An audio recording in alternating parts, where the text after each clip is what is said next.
Ana minhum Mus'ab bin Umair. Dia kata di antara yang tak ada nak rasa ni ialah sahabat kami, Mus'ab bin Umair. Orang sebut nama dia, tuan-tuan.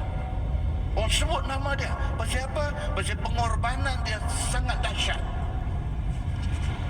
Tinggal kesenangan. Duk ada depan mata dah. Duk nak masuk dalam mulut dah kesenangan. Mak dia orang kaya dan memang kekayaan tu dia yang akan warisi. Dia tinggal.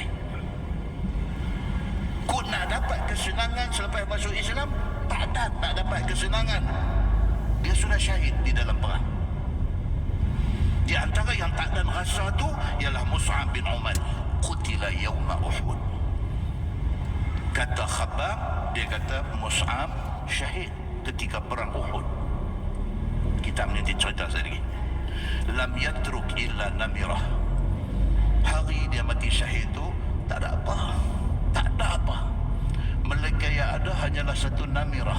Kain selendang. Namirah ni maksudnya rimau. Kain selendang belang. Itu saja yang ada.